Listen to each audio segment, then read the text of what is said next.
Okay, today we're going to talk about how to wax your surfboard, and we're going to break this down in a few different steps.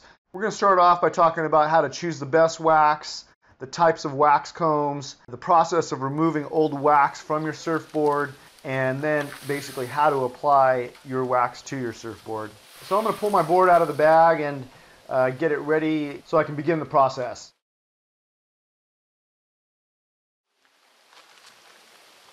Sometimes it's a good idea to put your surfboard in the sun and let the wax get a little soft. It might be easier to take off, a little bit less muscle, and a little faster process. You may not want to let it sit too long in the sun, as it could turn to liquid and be kind of real hard to work with and keep clean in your area. So you just want a little bit of sun, enough to soften it up.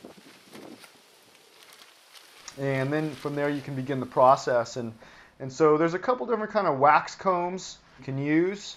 There's not a whole lot of variation in wax combs. There are a couple different features that you might find, and one of those would be a wax comb that has more of an ergonomic handle to it, which might make it easier for the removal process. At the same time, I usually prefer a wax comb that has longer teeth, which makes it easier to go ahead and grind up and grate the existing wax that you may have on your surfboard. And as you're removing the wax, it's a good idea to consolidate the wax to keep your area clean and make it easy to dispose of. So a lot of times I'll get out a paper towel or some recycled plastic or paper that's around, and I'll go ahead and make a ball of wax out of the old wax that I'm going to discard.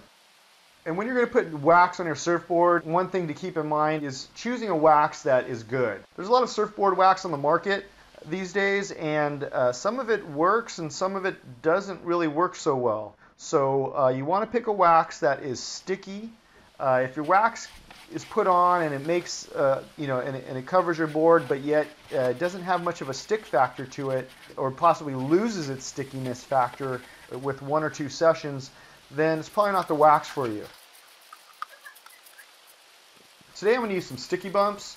Sticky Bumps is manufactured by Wax Research Inc. Sticky Bumps is not one of our sponsors, so we're not getting paid to give you this information. I'm just providing you with what I actually use when I'm out there surfing. So Sticky Bumps is a good one to use. There's other good ones as well, but Sticky Bumps hasn't let me down yet. It's also important to choose a wax that's categorized with the right temperature range for the areas that you're going to be surfing in.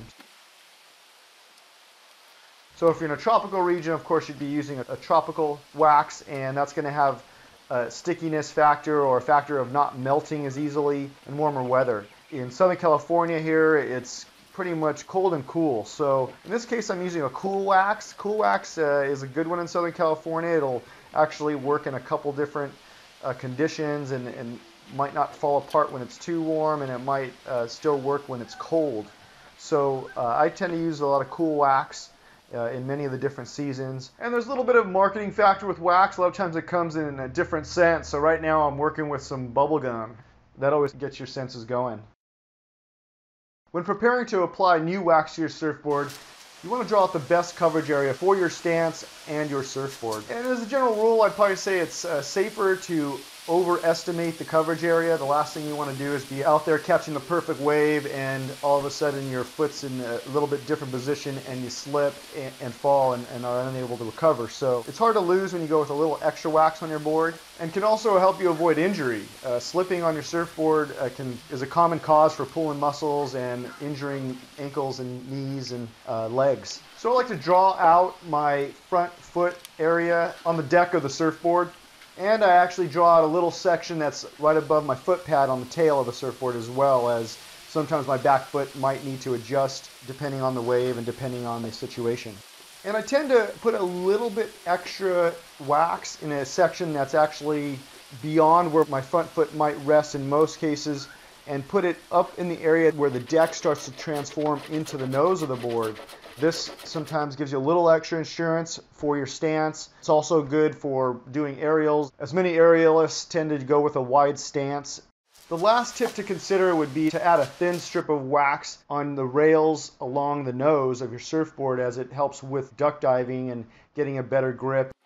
Generally speaking, the best application technique for applying wax to your surfboard would be to rub the wax in a circular motion. In some sections, you may end up using a back and forth motion as well, but for the most part, go with the circular motions. And you keep up this process until you come up with a bunch of little wax mounds across your board that actually raise up from a solid area of wax. And after your initial waxing, it's a good idea to apply additional wax and comb your surfboard prior to each surfing session. And based on the frequency of your surfing, it's probably good to change your wax out every 2 to 4 weeks. Wax can last longer. There are some people out there that boast about how many years they've had the same wax on their surfboard. So it really does vary, but probably for the best stickiness with the least amount of weight added to your surfboard, it's going to be something that you should do once a month, once every other month at the latest. So one of the options that's not featured in this video would be the use of cheap firewater, which is a wax remover. And cheap firewater is something that you would do after scraping all the wax off. You would apply cheap firewater, use a paper towel to then wipe down your board and remove any residue from your previous waxing. A lot of times that step is added when somebody wants to get a complete replacement of wax, or if you're removing and adding a new traction pad, or if you're adding any stickers to your surfboard. It's a good idea to go ahead and clean the area off completely prior to doing that. That way your sticker will stay on there. And you have to keep in mind that surfing is a dangerous sport. You pretty much surf at your own risk. So everything in this video are just some suggestions and tips. Ultimately, you're going to have to figure out what works best for you and go with what's going to allow you to be the safest and perform the best.